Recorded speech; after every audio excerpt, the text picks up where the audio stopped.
주세경님? 네. 최지은님? 네. 네. 양혜영님? 네. 네. 오세정님? 네. 네. 책 안 구겨지게 조심해주세요. 이준영님?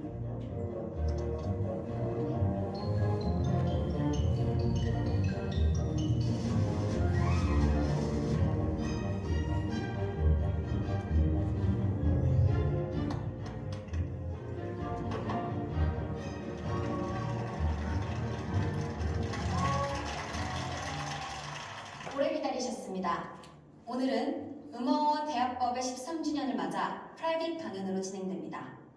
우선 통할통 커뮤니케이션즈의 대표이자 이 시대의 최고의 언어학자, 인류학자 보키리 대표님을 소개하도록 하겠습니다. 보키리 대표님께선 통할통 커뮤니케이션즈를 창시하시고 현대인을 위한 마법의 음어와 대화법을 만드시어 현대사회의 진정한 소통이 무엇인지 깨닫게 해주셨습니다.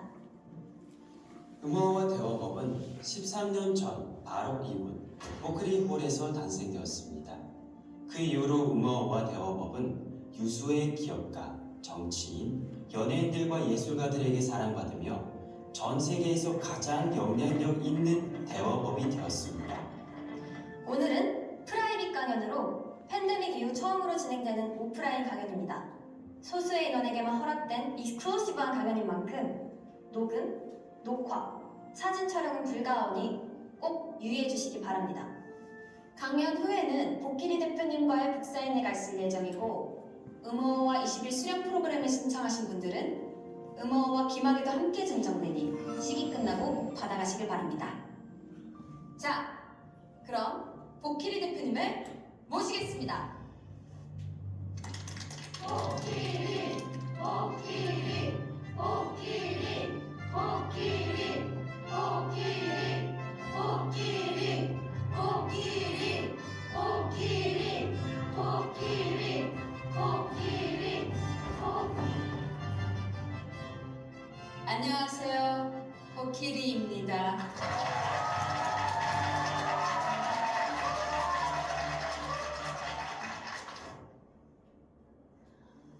오늘 정말 날씨가 좋죠?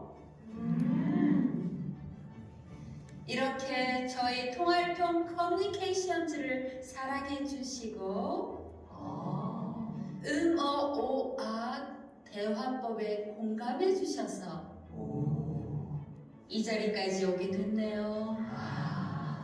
감사합니다.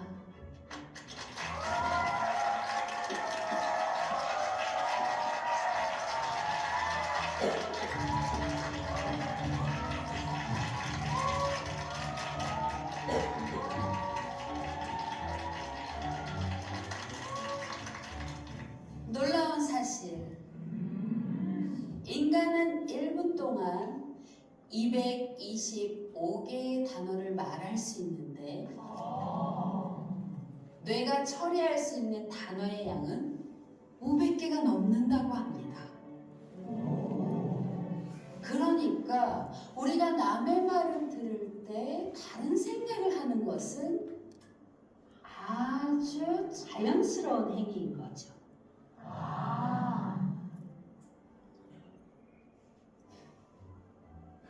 우리의 문제가 무엇인지 아십니까? 너무 열심히 듣는다는 겁니다.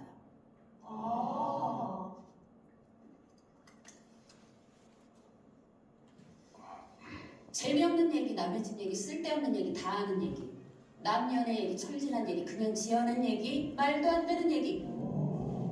이 세상에는 듣지 않아도 되는 말들이 너무 많습니다. 성경에도 나와 있죠? 헛되고 헛되며 헛되고 헛되니 모든 것이 헛되도다. 음어와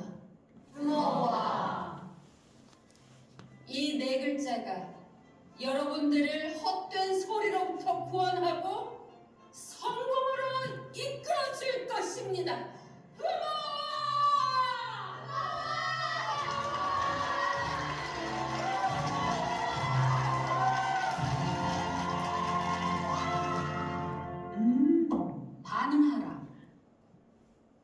번째 단계죠. 라이트하게 반응하는 단계입니다. 약간의 팁만으로도 광범위하게 사용될 수 있습니다. 눈을 동그랗게 뜨고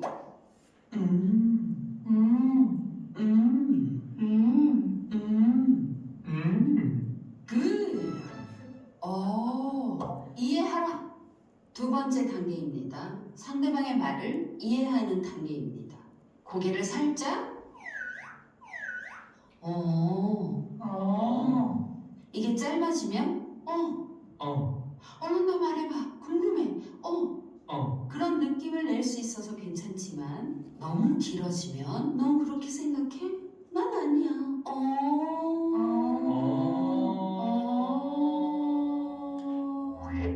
불필요한 뉘앙스가 생길 수 있으니 조심하세요. 적절한 길이로 그래? 납득하라. 이제 세 번째 단계인데요. 납득하는 단계입니다. 처음 듣는 얘기인데 생각을 해보니 너의 말이 맞네 하는 단계죠. 뭐라고요? 처음 듣는 얘긴데 생각을 해보니 너의 말이 맞네. 납득의 마음을 담아 나이스. 감탄하라. 마지막 단계입니다. 지금까지는 귀로 듣고 머리로 이해하고 납득했다면 이제는 마음으로 미간의 도움을 받는 것도 좋습니다. 이렇게 하면 좀 더 진심 같은 느낌을 낼 수 있습니다. 따라해 볼까요?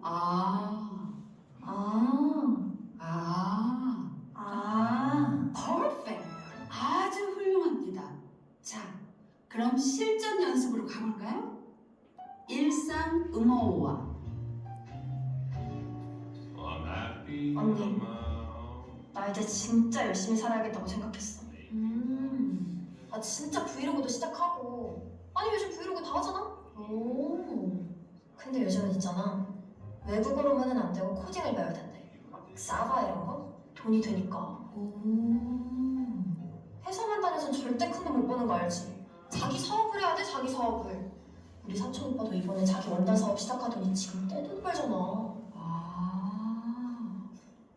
언니 만나니까 진짜 너무 좋다. 비즈니스 음어와 저는 좀 더 어그레시브하게 가야 된다고 생각하거든요. 좀 더 드라마틱한 셀링 포인트가 필요하다는 거죠. 그 스퀴드 게임까지는 아니어도 좀 더 재밌는 코리안 컬처 보여주면서도 괜찮은 거? Know what I mean? Great, I've got 거나. 오늘은 일찍 퇴근하세요?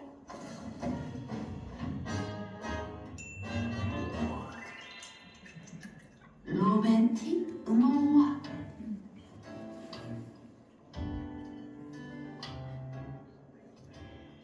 전 근데 잘 쉬지를 못하는 성격 같아요. 쉬는 날에 뭘 할지를 모르겠는? 집에 있는 게 제일 재밌고 저희 집에 금붕어를 키우는데 금붕어 보러 가실래요?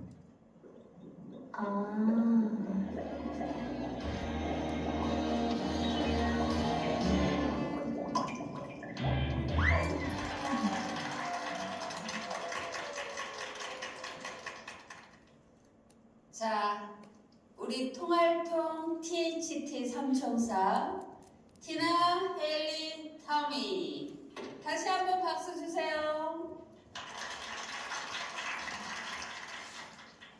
오늘은 시간상 질의응답 시간은 넘어가고요. 저 질문이 있습니다.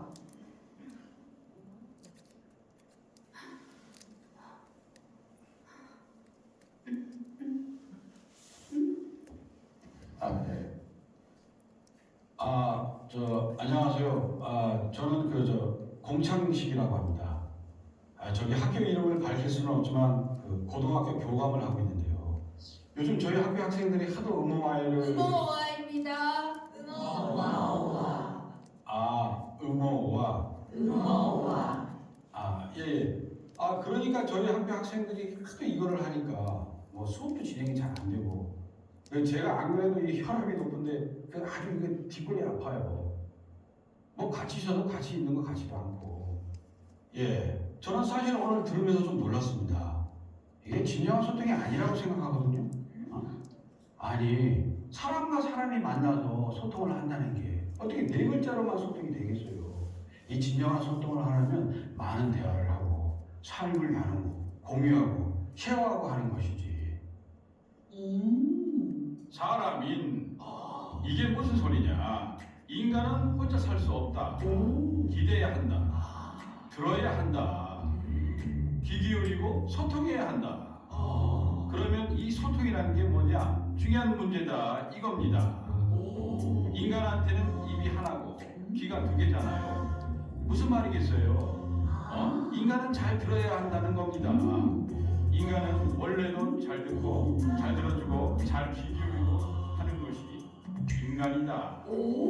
세상에 얼마나 양이 되는 소리가 많습니까? 예? 이 말보다 듣는 걸 더 많이 해야 되는 거죠. 말이 행동이 되고 행동이 습관이 되고 습관이 평생이 되는 건데 이 남의 말을 안 들으면 어떻게 되겠습니까? 평생 고생하는 거죠. 인간은 서로 소통하고 귀 기울이라는 존재 아닙니까? 듣지 않으면 살 수가 없어요. 듣는 사람이 살아있는 사람입니다. 음어와 이 대화거든요. 이 인류의 오묘하고 위대한 본성의 소통을 무시하고 서로 듣지 않게 하는 잘못된 대화법이라는 겁니다. 경청이 가장 좋은 대화법이라고 저희 모두 배우지 않았나요? 동의보감에 허준도 말했잖아요. 통죽 불통 불통 죽통 통죽 불통 불통 죽통 통죽 불통 불통 죽통 통하면 아프지 아니하고 통하지 아니하면 아프다. 역사적으로도 이 소통 때문에 이를 그르친 인물들이 많습니다. 성경 읽어보셨죠? 그 에덴 동산에서 하나님이랑 아담과 이브가 소통이 됐으면 쫓겨났겠습니까? 노아의 방주도 그렇지요. 노아가 마을 사람들이랑 소통을 잘했으면 사람들이 다 죽었나요? 다 같이 방주에 타고 다 살았을 거라는 거죠. 물론 지금 다 죽었죠. 그건 어쩔 수 없는 부분이죠. 바벨탑도 그렇죠. 완전 대놓고 말하고 있지 않습니까? 소통이 없으니까 말이 안 통하니까 인류 최고의 구조물이 그렇게 힘없게 분단되지 않겠습니까? 그게 완성이 돼서 지금까지 남아있었으면 얼마나 근사하겠습니까? 피라미드 많이 잡고 미사일 잡다고 뭐 저리 가라겠죠. 아니 이런 말도 있잖아요. 사람마다 듣기는 빨리 하고 말하기는 더디 하고 명하기는 더디 하여라. 예? 맹세님께서 말씀하셨죠. 사람이면 다 사람이냐? 사람이 사람이야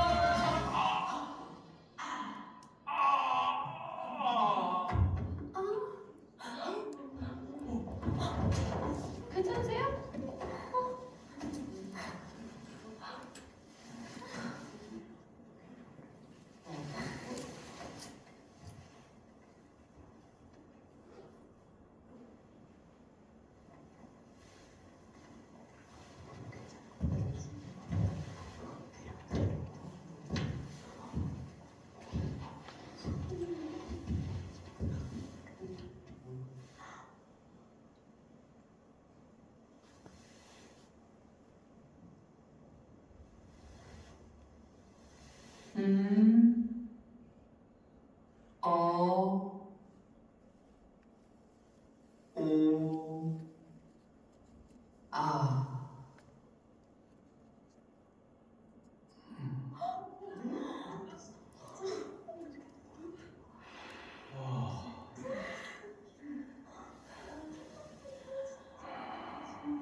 약간 뭔가 사각지대 가지 말아야 되는 곳 뭐 이런 관점에서 그 이야기 나왔어요.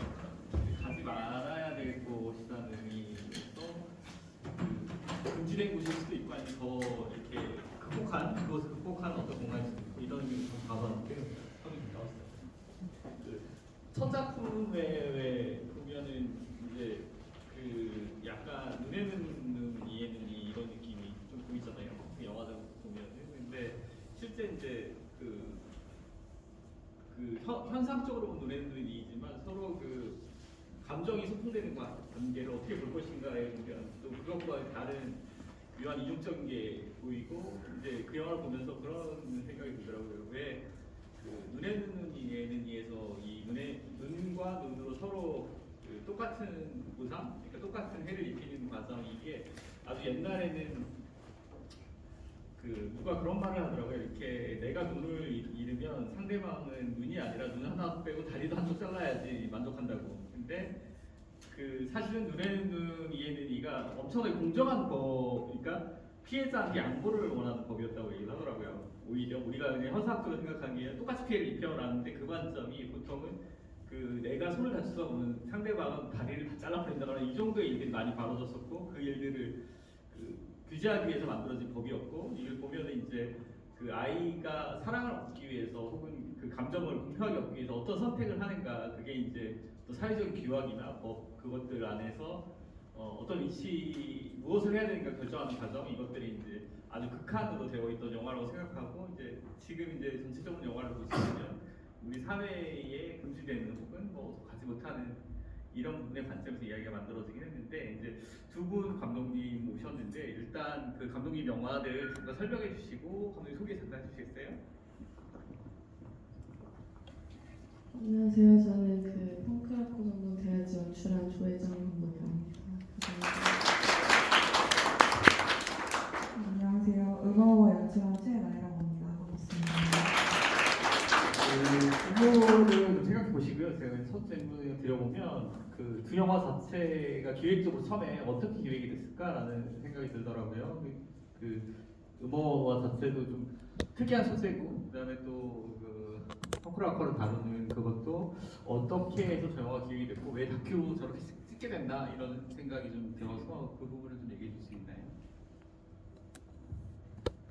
저부터 얘기하자면 일단 처음에 이제 학교에서 그 다큐 제작 수업이 따로 있었는데 이제 그 수업에서 어떤 다큐를 제작을 할까 좀 고민을 많이 했는데 이제 아는 지인분을 통해서 저 롱킥스의 리더분을 알게 돼서 얘기를 하다가 처음에는 이제 낮에는 한의사로 일을 하고 밤에는 기타 연습을 하시는 게 좀 되게 전혀 생각지 못했던 삶이라는 점에서 흥미로워서 처음에는 그 리더분을 혼자 찍어보고자 했는데 알고 보니까 이 밴드가 활동하는 점이 세 분 다 너무 캐릭터도 매력이 있었고 그리고 밴드 이 자체의 펑크라는 매력에 더 빠지게 돼가지고 아예 기획 의도를 중간에 아예 바꿔버린 일이 있었고 그렇게 해서 제작이 되게 되었던 것 같습니다. 그럼 처음 기획 의도는 뭐였는데 뒤에 그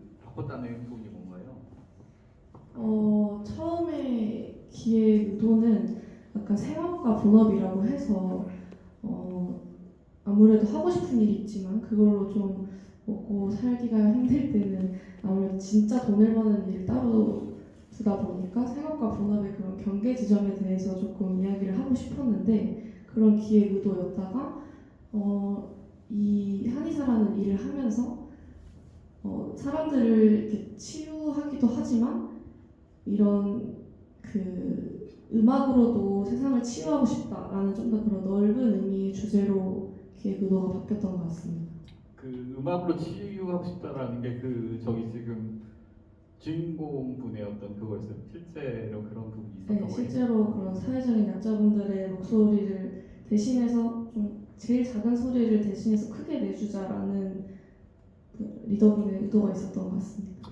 지금 혹시 뭐 여기 제가 글을 작업하는 시나리오 작가라서 좀 이 다큐멘터리 갖고 있는 좀 다른 힘이 있거든요. 그냥 일반적으로 이렇게 찍은 다큐랑 다르게 다른 힘이 있는데 이제 그 힘을 갖게 되는 것 중에 하나가 이 다큐멘터리가 플롯을 2개를 유지를 하는 힘이 있어요. 근데 보통 일반적으로 보면 좋은 이야기야라고 하면 보통은 모순되는 플롯을 2개를 끌어갔었을 때 힘이 생기거든요. 이야기 자체로. 왜냐하면 저 사람 왜 저걸 하지라는 의문이 생긴다거나 뒤에 가서 그 사람이 원래 의도했던 뭔가 밝혀진다거나 이런 것들이 나와야지만이 보는 사람한테 긴장감이 생기고 어떤 감정적으로 이렇게 이슈가 생기기도 해요. 그래서 잘 여러분들이 생각하는 드라마들, 재밌게 봤던 영화들 이런 것들도 보면 가령 뭐 오징어 게임 같은 경우에 목숨을 걸어야 돈을 벌 수 있어.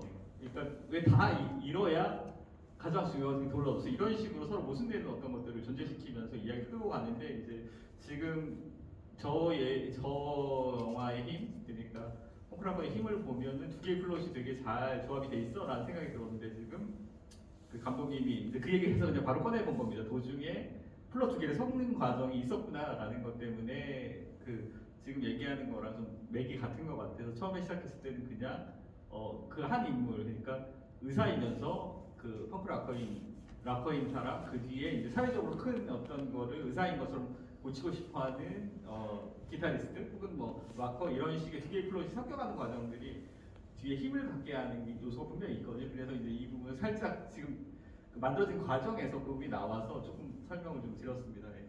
그다음에 네, 감독님. 네. 제 영화 음어우아는 제가 영화과를 다니는 학생이었는데 단편 영화를 만들었어야 했었어요. 그래서 약간 소통에 대한 영화를 좀 재밌게 만들어보고 싶다 이런 생각으로 시나리오를 썼고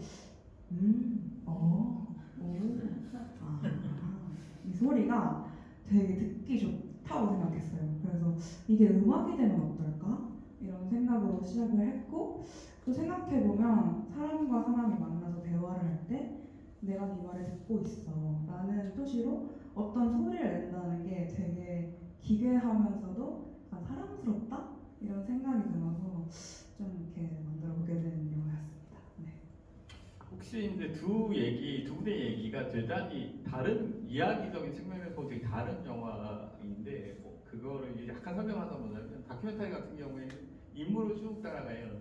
그래서 그 인물의 감정이나 인물이 어떻게 변해가고 인물의 꿈이 뭔가라는 관점으로 되어 있고 지금 음어와 같은 경우에는 그냥 컨셉, 음어라는 컨셉을 계속 보여주면서 이걸 통해서 사회적으로 뭔가 사람들이 공감을 얻고 뭐 기존에 알았던 것들을 발견한다거나 이런 관점에서 이렇게 얘기가 되어 있는데 약간은 이제 이쪽은 다큐멘터리는 약간 캐릭터극 같은 느낌이 들고 이제 음어 같은 경우 컨셉을 가지고 보통 뭐 하이 컨셉이라 뭐 이런 상업 영화에서 말하는 그런 컨셉적으로 유지되어 있는 차이가 좀 있긴 합니다. 영화적으로 보자면 일단 뭐 제가 봤던 지금 얘기하시는 것 중에 살짝 더 보충을 한 그런 부분이고 음어와 같은 경우에는 뒤에 보면 듣는 거에 관한 중요성에 관한 얘기를 하잖아요. 그래서 혹시 이제 이걸 만드실 때 감독님은 말을 많이 하시는 편이 듣는 편이세요? 사실 부끄럽지만 제가 남의 말을 잘 안 들어가지고 하게 됐던 이야기고 제가 남의 말을 잘 안 듣는데 사람들은 너 리액션 좋다 이렇게 말을 해서 약간 되게 웃기다. 그래서 그런 어떤 소통에 관한 어떤 그런 것들을 좀 담아보고 싶었어요. 제가 어렸을 때 중국에서 유학을 해서 9살 때 이사를 갔는데 소통이라는 게 저한테 되게 실질적인 공포였어요. 아무것도 못 알아듣고 함께 있지만 소통할 수 없어서. 근데 약간 크고 나서 보니까 우리가 언어가 통해도 진짜 무서운 건 언어가 통하지만 우리가 소통이 안 되는 게 더 큰 공포구나. 그래서 우리가 왜 함께 있는데 소통하면서 불행할까? 뭐 이런 질문들이 있었고 그런 걸 좀 담아보고 싶었습니다. 그럼 소통에서 가장 중요한 게 뭐라고 생각하세요? 저는 잘 듣는 거라고 생각하는데 사실 남의 말을 듣는 것보다 내가 무슨 말 하고 있는가 이거를 좀 잘 듣는 게 중요하지 않을까. 네, 알겠습니다. 일단 뭐 지금 이제 기획했던 질문 좀 해봤고요. 두 분 영화들의 질문 있으시면 손을 들고 질문해 주시겠어요? 일단 없으시면 제가 좀 해볼게요. 거기 음어 보다 보면 남자가 갑자기 심장마비 오잖아요. 그러면 이렇게 그냥 플러스상으로 보면 쟤 뭐지? 이런 생각이 들거든요. 왜 갑자기 이 중요한 순간에 앞쪽에 풀긴 해요. 자기가 그 의무화 때문에 미칠 것 같아, 막 학생들 때문에 미칠 것 같아 이런 얘기를 하는데 거기에 그 기절하는 그러니까 심장마비가 온 거죠? 고혈압이 나는 플롯을 넣었던 이유하고 그다음에 거기에 이제 그 교장 선생님이라는 그걸 넣었잖아요. 그거에 대한 이유. 근데 학생들하고 도대체 어떻게 대화를 하길래 학생들이 되게 착한 거잖아요. 되게 잘 들어준 거거든요. 제가 봤을 때는 학생들 너무 잘 들어준 건데 왜 교장 선생님이 그렇게 고혈압 때문에 고생하셨을까 이런 생각이 들더라고요. 네, 이제 봉창식 선생님 같은 경우는 교장이 아니라 교감이에요. 아직 교장이 못 되셔가지고 이분은 사실 제가 약간 직업상 말을 좀 많이 하는 캐릭터면 좋겠다 이렇게 생각을 했고 학생들과의 소통에 문제가 있는 분이에요. 그래서 약간 그러니까 본인도 말을 많이 하지만 자기가 무슨 말 하는지 모르고 가르치려고만 하는 캐릭터여서 약간 고민이 있다고 생각을 했고 애들이 하도 자기 말을 안 들으니까 대체 이게 뭔가 해서 강연장에 찾아오신 분인데 사실은 이분을 보면 아시겠지만 자기가 하고 싶은 말만 있지 사실 소통을 할 수 없는 사람이에요. 그래서 어떤 그 클라이막스에 가서 이 사람의 그 소통이 완전 어떤 다른 이유로 확 멈췄으면 좋겠다 라고 생각했고 그냥 이 사람의 지병 때문에 갑자기 쇼크가 와서 쓰러지고 그리고 이제 복귀 와서 이 사람 의무화로 구원하고 그리고 이 사람이 의무화의 세상에 이제 들어간다. 그래서 저는 그렇게 생각을 했고 이 사람이 의무화를 통해서 약간의 어떤 소통과 불통 기로에서 불통을 선택해서 어떻게 보면 종교에서 말하는 구원처럼 그런 걸 얻지 않을까 해서 그렇게 뭔가 비유적으로 좀 연출을 해봤습니다. 지금 이제 그 불통에 대한 어떤 코드로 그 고등학교 교감 선생님을 선택한 거잖아요. 근데 거기에 어떤 의미부여 등이 있었던 건가요? 아니면 실제 경험했었던 거와 관련된 거 있었나요? 네. 제가 경험했던 선생님들께 조금 죄송하지만 제가 좀 선생님들 말이 재미가 없었거든요. 학창 시절에 그 말씀을 많이 하실까 약간 그런 너무 졸리고 그래서 저는 항상 이렇게 하다가 했었는데 그리고 또 제가 그 기독교 집안이어서 설교를 들을 일이 많았어요. 그래서 그런 목사님들이나 그 선생님들이 하시는 말씀 그런 모습들을 좀 많이 참고했습니다. 그런 생각이 들기도 하더라고요. 실제 그렇게 얘기하시는 분한테는 의무화로 계속 대응하는 게 최고의 반응 아닐까? 뭐 이런 생각이 들기도 하던데 그러면 거기 교감 선생님은 또 특별한 걸 원하신 캐릭터였네요. 사실 그분의 마음은 그냥 뭔가 좀 더 소통하고 싶었던 것 같아요. 그냥 고민이 있었고 자기가 말하고자 하는 거를 좀 알아들었으면 좋겠다. 근데 모두에게 그런 마음이 있잖아요. 좀 더 다가가고 싶고 좀 더 소통하고 싶은 그런 마음. 저는 사실 교감 선생님뿐만 아니라 저기에 의무화를 선택한 모든 사람들이 저는 그 약간 소망이 있었을 것 같아요. 그래서 사실은 소통과 불통 사이에 고민을 해서 결국 어떤 선택을 했든 저기 있는 거 아닐까 생각합니다. 들으면서 좀 그런 생각도 드는데 보통 알아들었는데 행동을 하지 않아 라고 했을 때 받은 비난 뭐 이런 것들과 관련되어 있는 거 아닐까라는 생각이 들기도 하는데요. 지금 얘기해서 왜냐하면 의무화는 기본적으로 동의하는 어떤 형태이기 때문에 그런 거 아닐까라는 생각이 듭니다. 그 감독님은 이제 저 다큐멘터리면서 어떻게 보면은 꿈에 관한 얘기이기도 하고 좀 그런 부분이 있잖아요. 아까 이제 그게 좀 궁금하긴 하는데 이게 학교에서 하는 다큐 프로그램이라고 제작 프로그램이라고 교육 프로그램이라고 했었고 약간 그 부분에 대해서 좀 설명해 주시면 어때요? 왜 그걸 듣게 됐고 저 프로그램이 어떤 프로그램이고 학교에서 다큐를 제작하는 프로그램이 이렇게 많은 것 같지는 않다는 생각이 좀 들어가지고 그리고 저 프로그램 속에서 저들을 찍는 과정이랑 감독님이랑 꽤 많이 동일시되지 않았을까? 왜냐하면 그런 생각이 좀 들더라고요. 감독님도 어쨌거나 즉 영화나 이런 쪽 연출을 공부하신 거 아니잖아요. 근데 그쪽 길을 가고 계신 것 같아가지고 저희는 한의사분하고 좀 비슷한 느낌이 아닐까라는 생각이 좀 들고 해가지고 그 두 가지를 좀 설명해 주시면 어떨까요? 우선은 저 제작 수업 같은 경우에는 저희 학교는 좀 뭐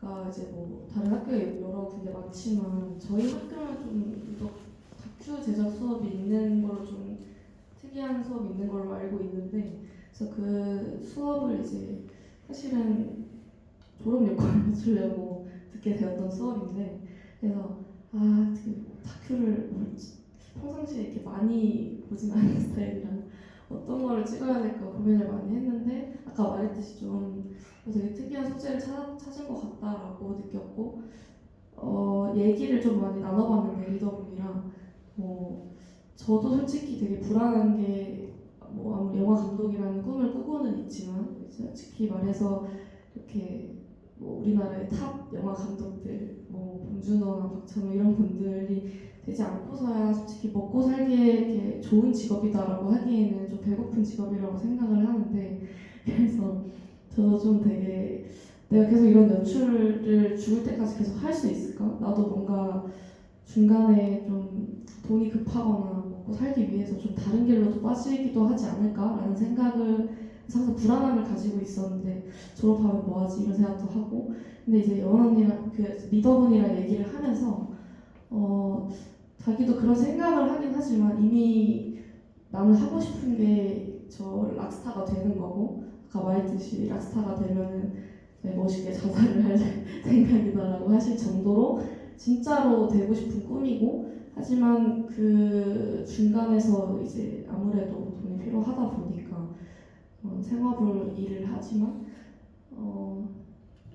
그래서 결국에는 했던 말이 죽을 때까지 계속 밴드를 할 것 같다 유명해지든 안 하든 그래서 저도 이런 다큐를 찍으면서 받았던 영향이 나도 죽을 때까지 해보면 되지 않을까? 그런 용기도 좀 얻었던 것 같고 그냥 뭐가 되든 되게 하고 싶은 일로 먹고 사는 것도 중요하지만 하고 싶은 일을 하고 있다는 것 자체에도 좀 더 내가 거기에 대해서 좀 프라우드를 느껴도 되지 않을까 하는 좀 저도 찍으면서 용기를 많이 받았던 다큐멘터리였던 것 같습니다. 그 이제 예전에 다큐 수업을 많이 했던 적이 있었어요. 저희 이제 영화제에서 다큐 수업을 했었었는데 그때 다큐 수업을 하면 다큐 찍는 분들이 찍는 거를 통해서 힐링을 되게 많이 한다고 하더라고요. 지금 그거 비슷한 관점인지 모르겠는데 찍으면서 마음의 치유가 많이 된다거나 이런 얘기를 많이 하셨었는데 그때 했던 작업을 했었을 때 이렇게 아이를 못 갖는 분이 있었는데 자기가 아이를 갖기 위해서 노력하는 과정을 다큐멘터리로 찍었던 적이 있었어요. 근데 그걸 통해서 어떻게 보면은 아이를 갖는 일에 대해서 좀 많이 편안해졌다고 얘기를 하면서 다큐 작업의 힘을 얘기해 주셨던 적이 있었거든요. 그래서 지금 이제 감독님 얘기를 들어보면 약간 그런 부분들과 저 작업들이 교차되지 않았을까라는 생각이 좀 들긴 하네요. 혹시 이제 질문 보시면서 질문 생각나시는 거 있으셨나요?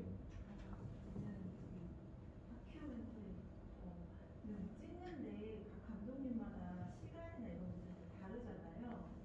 다큐멘터리 작업을 하실 때 그 작업이 총 얼마나 걸렸는지 이런 것도 되게 궁금하고요. 네. 가장 크게 와닿았던 것들 찍으면서 그런 것들.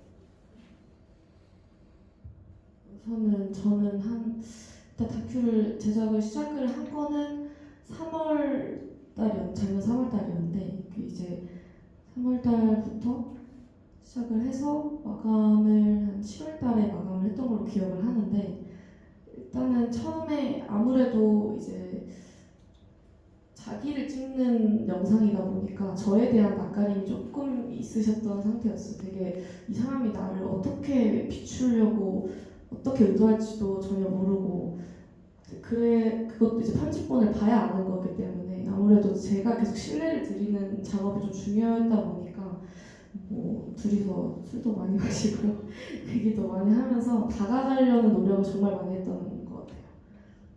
네, 또 질문 보였죠.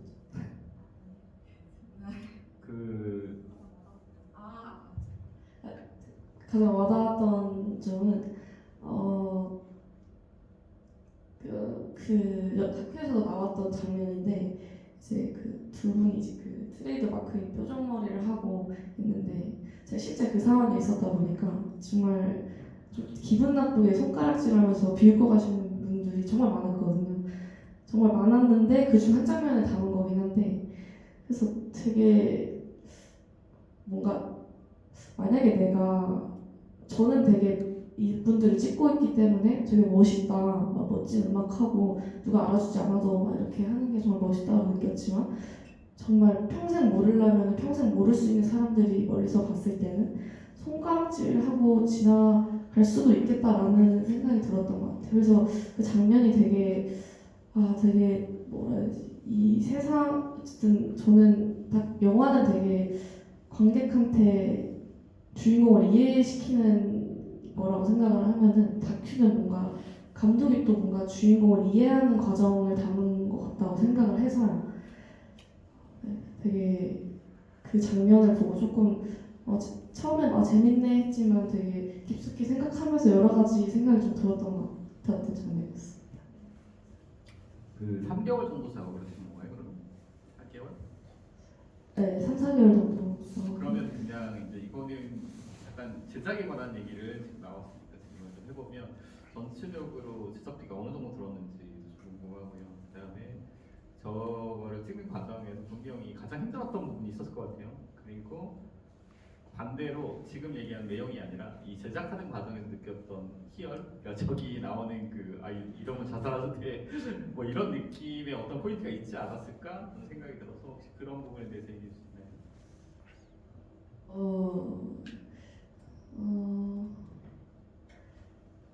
일단 제작 비용은 어떻게 말씀을 드려야 될지 모르겠지만 아무래도 지원받는 그런 게 거의 없었고 거의 다 제 사비로 진행했고 근데 아무래도 이제 영화만큼의 정말 미술 이런 게 엄청나게 들어간 게 아니다 보니까 제작 비용이 크게 든 건 아니었지만 또 100만 원 정도 생각을 하고 있긴 한데 그 정도 들었고 제작하면서 좀 희열을 많이 느끼는 건 편집할 때였던 것 같아요.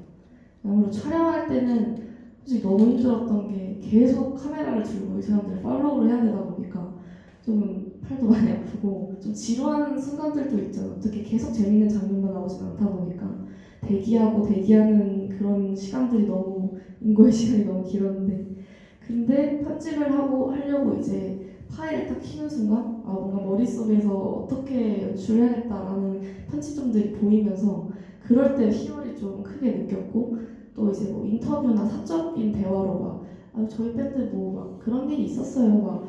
지나가면서 술 취한 아저씨들이 시비 걸고 머리 때문에 그런 일들이 많았어요라고 했는데 실제로 따라다니면서 그런 일을 겪고 그러다 보니까 그런 점에서 엄청 큰 희열을 느꼈던 것 같습니다. 지금 감독이 한 번 나오죠 영화에. 네, 그렇습니다. 왜 그거 넣는지가 궁금하더라고요. 왜 그 컷을 저렇게 한 번 넣었을까? 왜 자기를 출연시켰지? 연출자를 이런 생각이 들었는데 그거 좀 설명해 주실 수 있어요?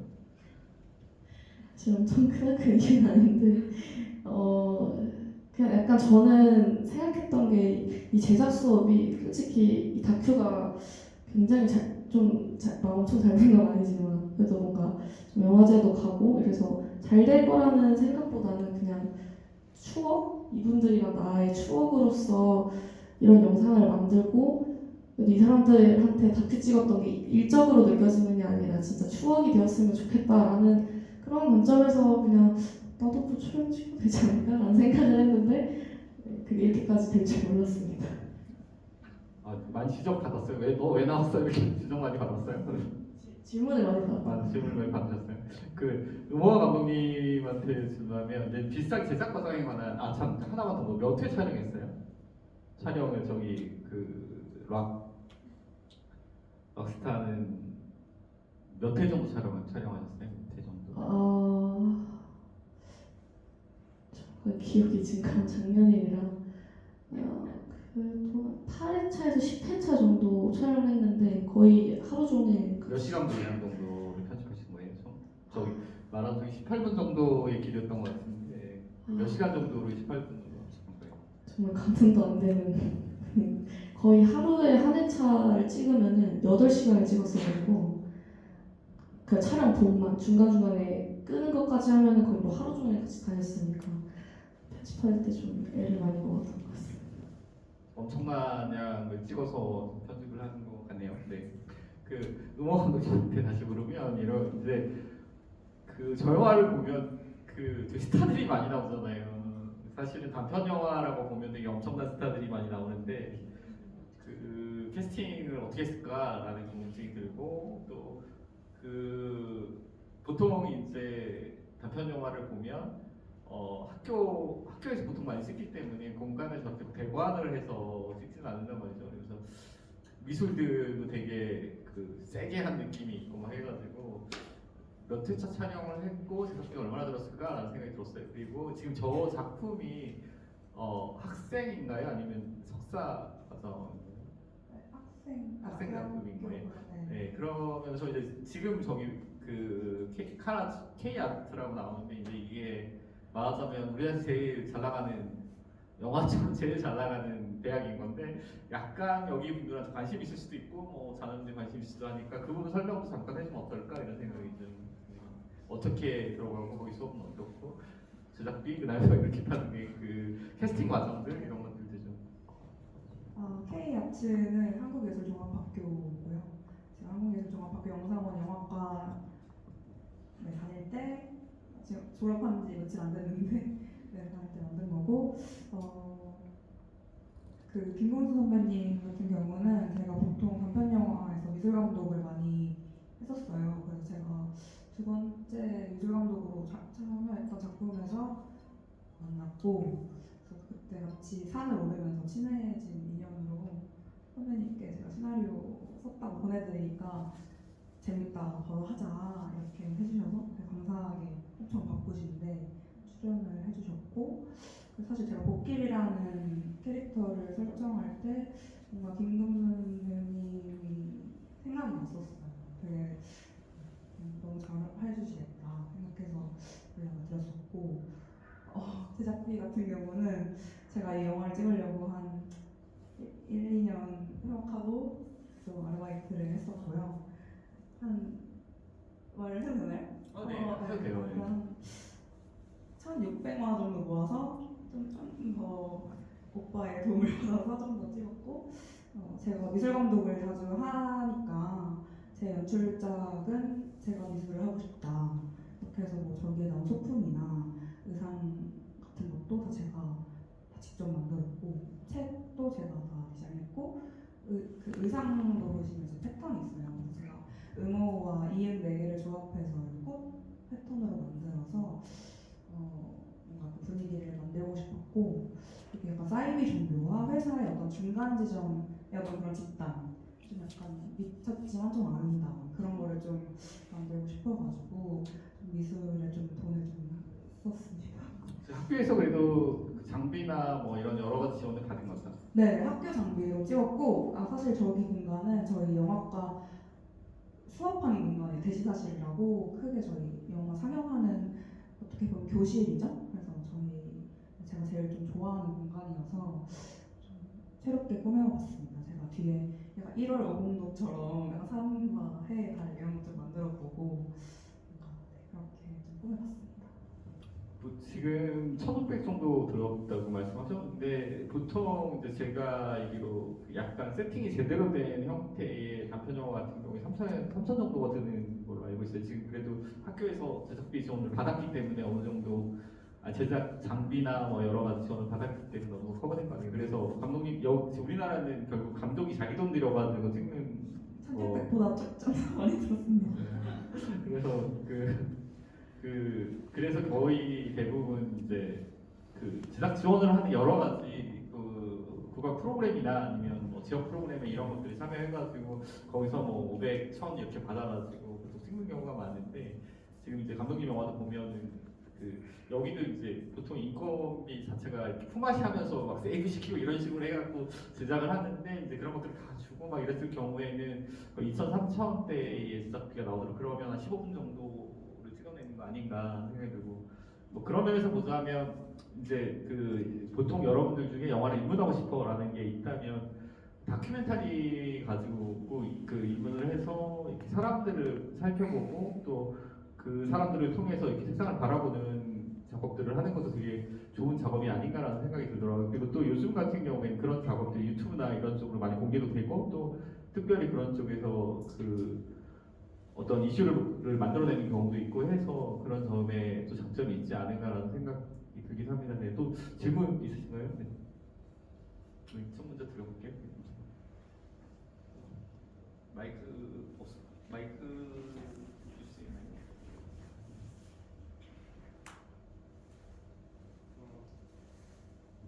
후기입니다. 많은 영화들이 그렇듯이 많은 예술이 그렇듯이 영화는 기록이라는 특성을 갖고 있고 다큐멘터리가 그 특성이 강한 것 같아요. 그런 의미에서 미국이라는 건 자신을 좀 더 돌아보는 것에 도움이 된다고 생각하거든요. 그래서 감독이 대상에 몰입하게 되고 자신이 기록한 영화에 구입하게 되는 것 같은데 그 과정에서 필수적인 게 그 대상에 대한 접근 권한이 있거든요. 그 대상에게 어느 정도까지 다가갈 수 있는지 보통 액세스라고 하는데 이 영화를 찍으면서 그 접근 권한을 충분히 가졌는지 아니면 좀 촬영하는 과정에서 막혔던 순간들이 있는지 궁금합니다. 저는 접근 권한이 거의 정말 프리하게 이렇게 좀 풀어주신 편이긴 한데 근데 저는 아무래도 이 인물을 팔로우를 하다 보니까 좀 이 인물한테 너무 이렇게 빠지게 되는 거에 대한 경계는 계속했던 것 같아요. 어느 정도는 한 발자국 뒤에서 좀 더 객관적으로 바라보려고 노력을 많이 했는데 그치만 또 인물과 너무 거리를 둬서는 안 되기 때문에 일단 친해지는 과정은 반드시 필요했고 근데 그치만 너무 내가 이 사람한테 몰입하는 건 좋지 않다고 생각을 해서 객관적으로 바라보려고 좀 노력을 많이 했던 것 같습니다. 그 처음부터 다 해줬어요? 아니면 남자친구 얘기는 안 돼라든가 뭐 부모님 얘기는 안 돼라든가 보통 이제 다큐 작업을 하다 보면 그 대상이 이거는 절대 밖으로 노출하면 안 돼요라고 하다가 이제 막 친해지면 그래요 그냥 해요 뭐 이렇게 하는 경우도 많이 있는데 혹시 그런 그런 점들이 있었나요? 뭐 엄청나게 사적인 얘기까지 아닌데 조금 사적인 얘기를 하자면 그 이제 드러머 분이 이제 좀 흡연을 하시는데 이제 부모님이 모르고 있으니까 그 부분은 촬영을 조금만 피해주세요 이렇게 얘기를 하셔서 그럼요 하고 같이 오늘 몇 번 스태프들 도와주러 오면 스태프들한테 이제 경고를 충분히 주고 그리고 또 이제 그 리더분의 어머니께서 되게 그 한의사 아까 나왔듯이 빨리 병원 차려서 시집 가라 이런 말을 맨날 들으시는데 어머니께서 되게 밴드 일 하시는 걸 너무너무 싫어하셔서 사실 그 거의 부모님도 만나 뵈러 가려고 좀 계획을 했었는데 나머지 분들은 다 허락을 받았는데 그 리더분의 어머니만 정말 엄청난 거절을 하셨던 기억이 있습니다. 지금 보면 담배 피는 장면이 리더만 나오나요? 아주 그 담배 피는 장면이 되게 세게 이미지적으로 세게 던지는 느낌이 좀 있어가지고 딱 눈에 박히는 느낌이 드는데 혹시 그 장면이 리더만 담배 피는 장면인가요? 세 번 다 흡연을 하시는데 그 화면에 나오는 장면 중 화면에는 네 리더분만 피고 있어요. 그런 이유가 있었어요? 그 담배 장면 넣어야지라든가 이런 이유가 있었어요? 그냥 좀 뭔가 좀 더 자유로워 보인다는 모습을 보여주고 싶었던 것 같아요. 자유롭고 뭔가 좀 더 펑크라는 게 담배랑?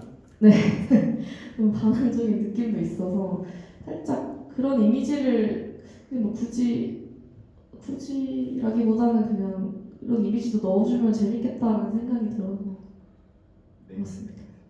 저쪽 질문.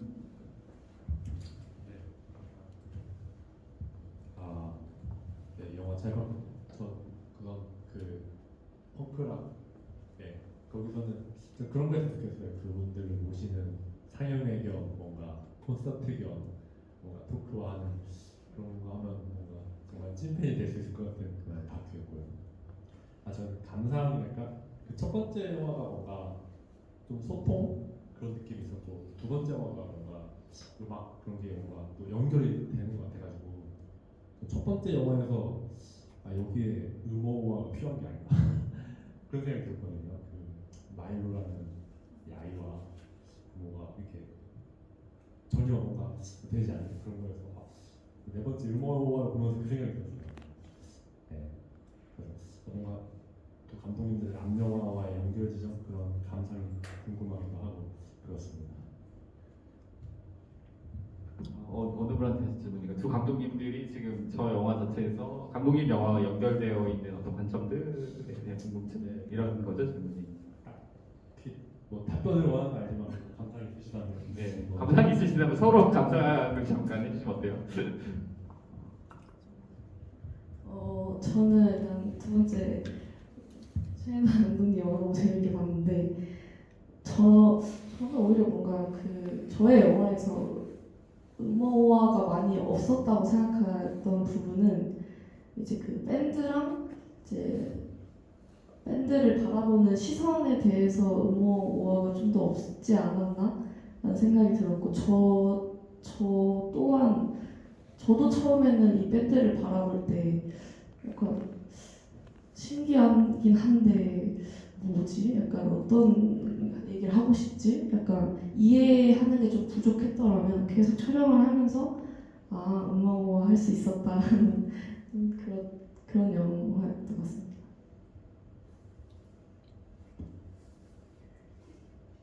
네.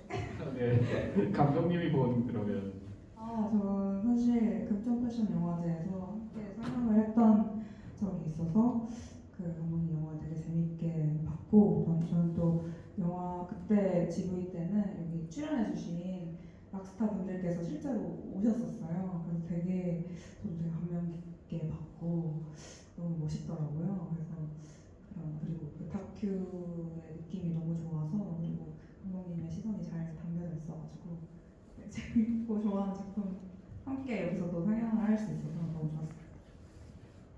감독님 아까 했던 질문 중에 그 부분을 좀 더 자세히 설명했으면 좋겠다는 생각이 좀 들었는데 사실 저는 영상을 두 번 쳐서 떨어졌거든요. 그 예전에. 그래서 혹시 그 학교를 준비할 때 이렇게 붙었어 라든가 어떤 사람을 뽑아라든가 뭐 이런 거 좀 설명해 주시면 어떨까요? 저희 학교에 3대 미스테리가 있어요. 첫 번째, 나 여기 어떻게 들어왔지? 두 번째, 내 옆에 있는 얘 어떻게 들어왔지? 세 번째, 졸업하고 뭐하지? 이렇게가 있습니다. 그래서 사실 그건 아무도 모르고 정답이 있다기보단 약간 타이밍과 운명의 너무 좀 그런가요? 아니요, 감독님은 어떤 운명으로 그럼 거기 들어가셨어요? 정해진 뭔가 있었을 거 아니에요. 나는 뭐 또라이였어라든가 나는 뭐 어떤 거에 강점이 있었어라든가 뭐 이런 게 있지 않을까요? 그냥 저는 사실 약간 고3 때 그냥 그림 그리는 걸 되게 좋아했고 뭔가 영상을 배우고 싶었어요. 영화도 되게 좋아했고 그래서 뭔가 그런 저의 고민을 되게 솔직하게 인터뷰를 하신 거예요? 그냥 제 자소서 첫 대목이 저는 학원도 안 다녔고 과외도 안 해서 제가 쓰는 말이 교수님이 원하시는 말인지 모르겠다 라고 시작하면서 썼거든요. 그래서 저희 아빠가 넌 떨어질 거다 이랬는데 제가 붙어가지고 사실 저도 이유는 잘 모르겠는데 그냥 좀 솔직하게 그냥 있는 그대로 그리고 저는 약간 그때도 약간 이 떨어지면 뭐 전문가들이 봤을 때 아닌 거니까 오히려 난 땡큐다 약간 이렇게 생각했거든요. 내가 인생 낭비 안 하고 잘못된 길 안 가는 거니까 저 교수님이 나 떨어뜨리면 나는 뭐 좋은 거지 뭐 이렇게 생각하면서 썼거든요. 저는 그거밖에 예, 뭐 비밀이 있으신 것 같은데 무슨 비밀이 없나요? 웃으시니까 뭐 그런 뭔가 비밀이 있나? 숨겨진 비밀? 혹시? 좀 매력? 네, 알겠습니다. 인정하겠습니다. 네. 그 혹시 또 질문 저쪽부터 먼저 할게요. 네. 효노와 감독님께 여쭤보고 싶은데 이제 공감과 소통에 대한 주제잖아요.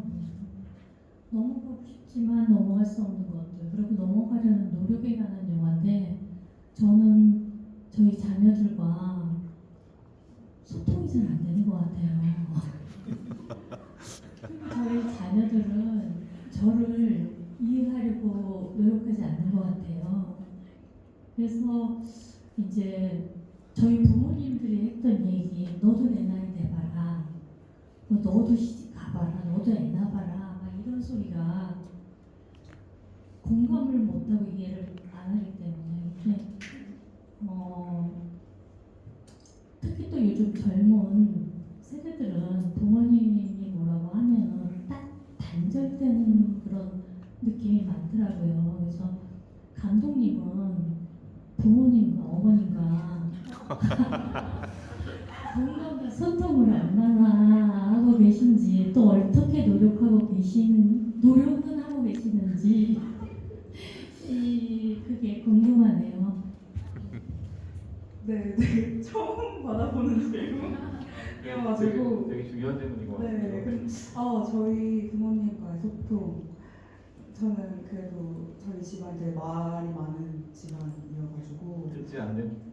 네, 서로 할 말을 많이 해요. 근데 저는 소통 잘 되고 있다고 생각하는데 실제로 이 시나리오 쓸 때도 엄마 아빠랑 많이 얘기를 했었고, 이 챕터 1, 챕터 2 이 아이디어를 저희 아빠가 내주셨고, 제가 이 음어와 시나리오를 쓸 때 저희 엄마 아빠한테 당신은 나한테 음어화 좀 해라, 이렇게 내 말에 토달지 말고 해라, 약간 이런 말씀하셨던 게 생각나는데, 진짜 가족과의 소통, 어떻게 보면 가장 가까운 사람과의 소통이 되게 어려운 것 같아요.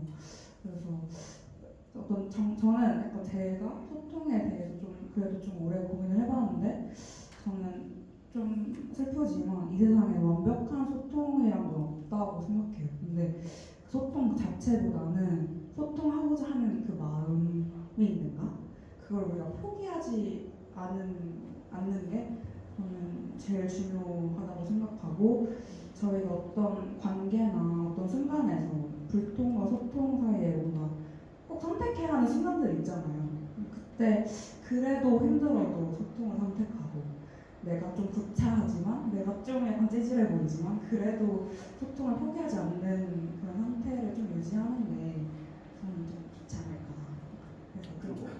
그렇게 됐던 이유가 뭐라고 생각하세요? 그러니까 지금 보면은 어떤 질문에 보면 결과들인 것 같거든요. 지금 현실에 있는 결과들이 있는데, 이제 그렇게 소통이 지금 나름 잘 되고 있는 가족이야라고 말씀하셨다고 생각했는데, 어떻게 보면 그 근거, 원인 이런 것들이 본인이 생각하기에 어떤 것일까 이런. 저희 가족이요? 네.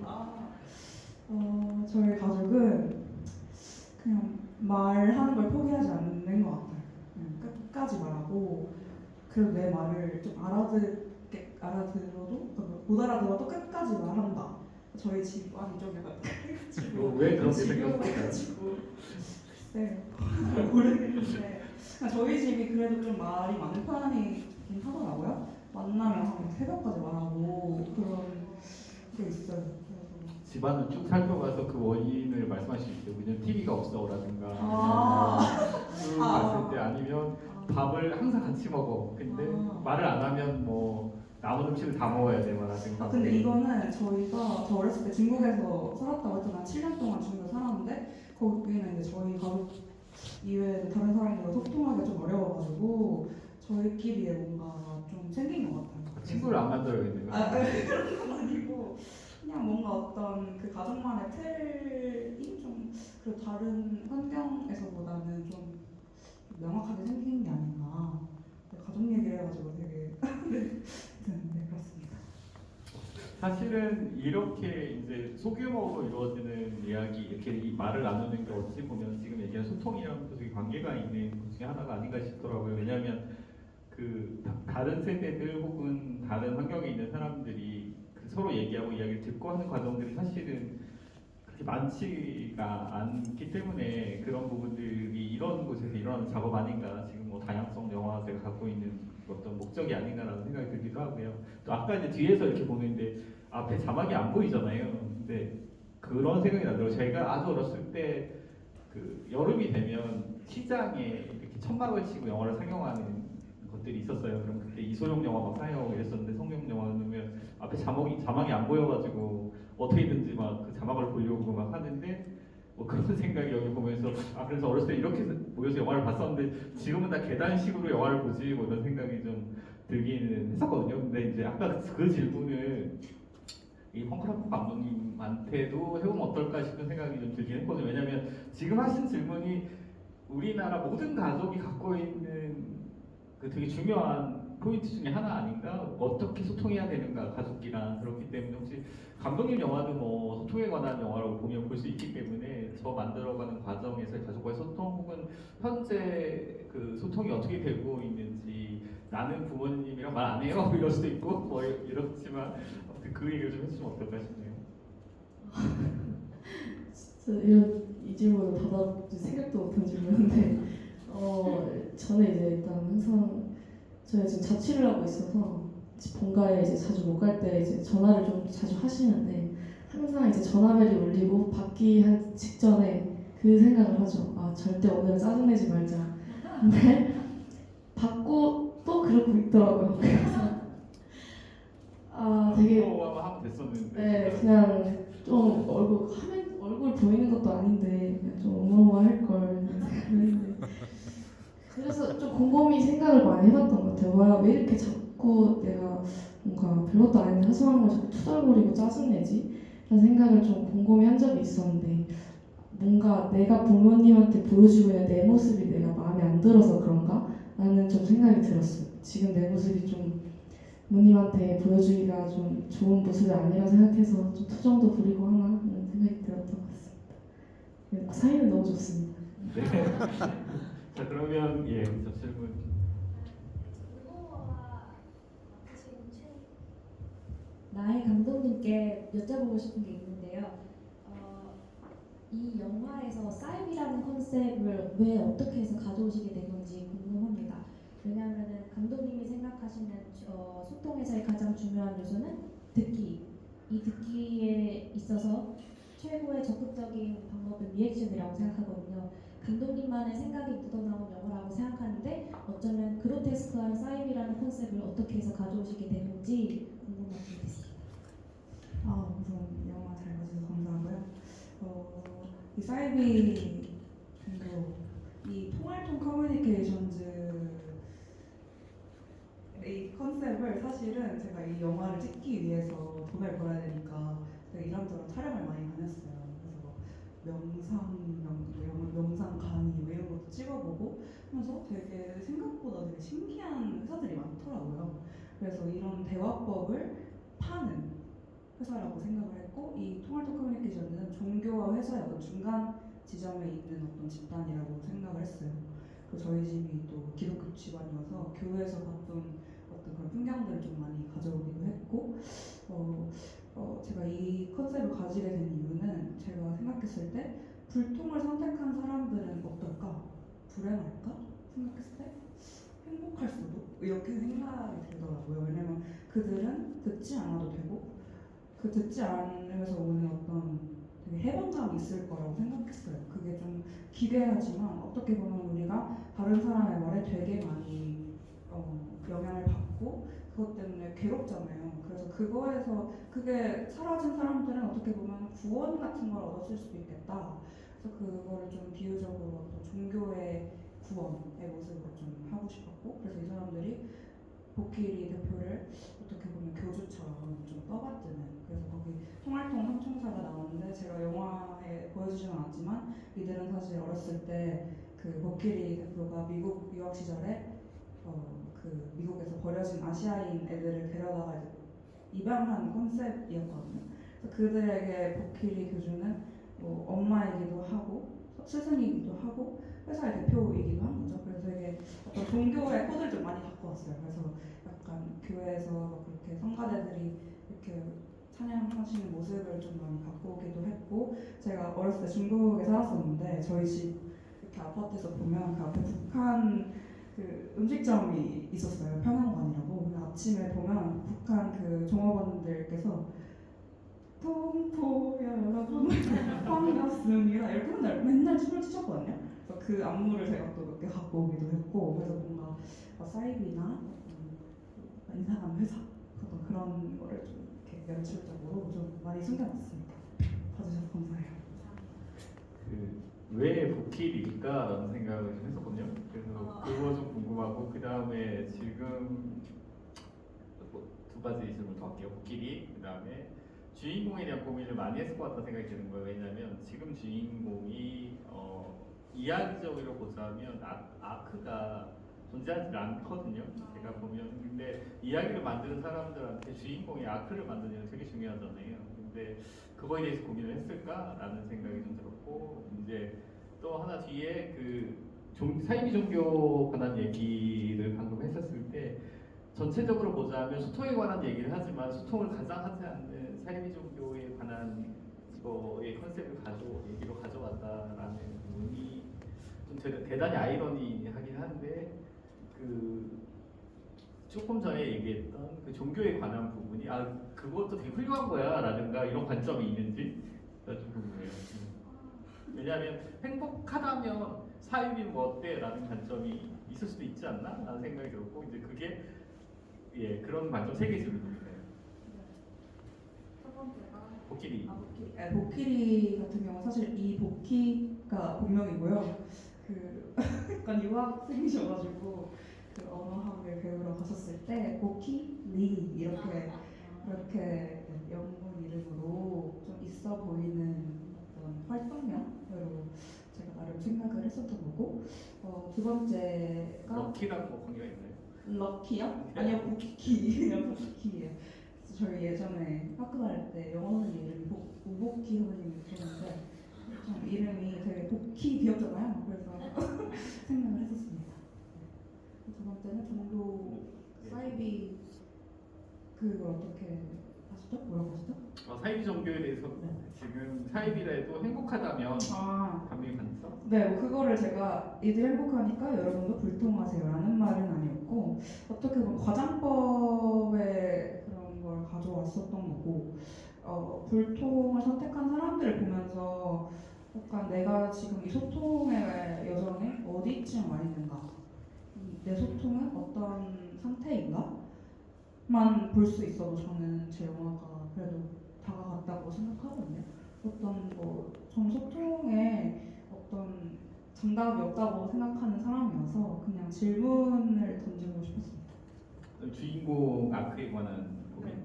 그러니까 그게 사실 저도 약간 고민이었는데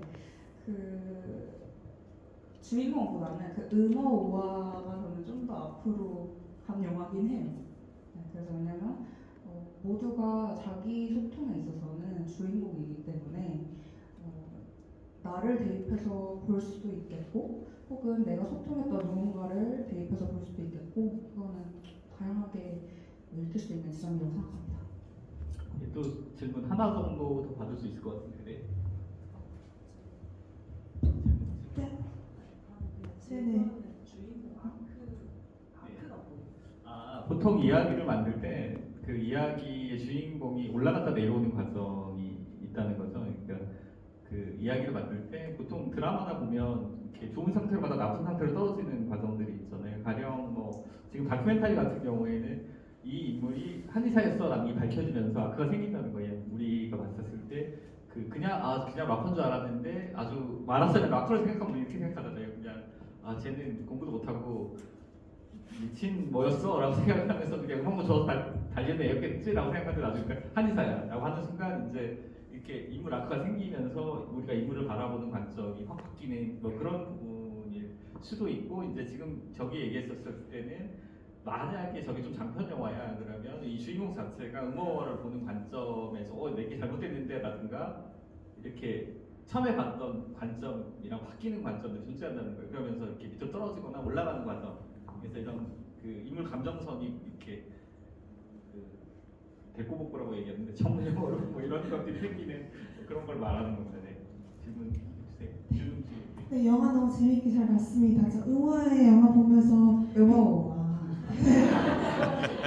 네, 음워 했어요. 근데 영화를 보면서 굉장히 많이 재미를 느꼈고요. 그리고 감독님께서 전하신 메시지에도 굉장히 재미를 느꼈는데요. 아까 감독님께서 말씀하셨는데 소통이 완벽한 정답 없다고 하셨잖아요. 완벽한 세상에 완벽한 소통은 없다고. 그런데 그 영화 속에서 보니까 그 사이비 교주 옷을 입은 그 집단들이 막 의모아이를 하면서 겉으로는 되게 공감을 해주는 척하고 되게 잘 들어주는 척하면서 연기를 하는데 저는 어떻게 보면 그게 좀 약간 가식이 될 수 있을 거라고 생각했어요. 왜냐면은 그 영화에서 봤듯이 그 교감 선생님이 말하다가 결국 열이 받아서 쓰러지잖아요. 그것도 어떻게 보면 되게 소통하는 척하지만 소통이 안 된 포인트라고 생각하거든요. 그래서 그 소통을 할 때 공감 그리고 막 예, 이런 것 너무 중요하지만 그게 어느 순간에 넘어가면은 가식이 될 수도 있고 그게 소통의 진짜 모습은 아닌 것 같다는 생각이 들어서 혹시 감독님께서는 이에 대해서 어떻게 생각하는지 여쭤보고 싶었어요. 너무 잘 봐주셔서 의모우하고요. 그리고 네, 그쵸. 이게 어떻게 보면 진짜 소통이라고 말하지만 사실 모두가 진짜 소통이 아니라는 걸 알고 있잖아요. 또 그런 지점인 것 같고 이 사람들은 저는 사실 누구보다 소통을 하고 싶어서 불통을 선택한 사람들, 어떻게 보면 불쌍한 사람들이라고 생각했어요. 근데 저는 이 세상에 그렇게 소통 때문에 힘든 사람들이 있다고 생각해서 뭐 저를 포함한 그런 것들을 좀 웃기게 표현하고자 했습니다. 네, 오늘 이제 저희 소통에 대한 불통에 대한 얘기가 전체적으로 그 이야기였던 것 같고요. 지금 이제 시간이 거의 다 돼가지고 감독님들 혹시 다음 작품들에 관한 얘기 짧게 듣고 인사하고 끝내도록 하겠습니다. 이거 어디서 볼 수 있어요? 어떤 영화 말씀하시나요? 이 두 개는 볼 수 있는 곳은 없습니다. 혹시 그 이런 자리에서 영화제나 이런 자리에서 볼 수 없고 혹시 볼 수 어디에 혹시 뭐 학생들한테 보여주고 싶고 이런 것 때문인가요? 아니면 너무 소재가 좋으니까 주변에 좀 그러면은 아직 뭐 예. 그런 거 스트리밍은 아직 안 하고 있고 네. 아직 영화제를 돌고 있어서 그 이후에 어쩌면 뭐 올라갈 수도 있고 관심 있게 봐주셔서 감사합니다. 저도 재밌게 봐주셔서 너무 감사합니다. 저는 현재 유튜브에 런킥스 채널에 올라와 있어서 거기서 보실 수 있을 것 같습니다. 네, 그 앞으로 작업 뭐 간단히 설명하시면서 인사해 주시고 끝내도록 하겠습니다. 시간이 다 돼서요. 저는 요즘 약간 졸업하고 약간 쉼을 가지고 있고요. 열심히 해보겠습니다.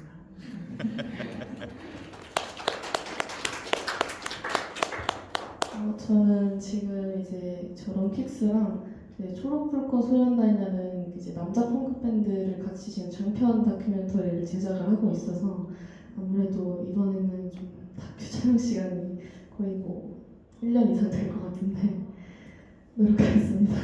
오늘 보러 와주셔서 너무 감사합니다.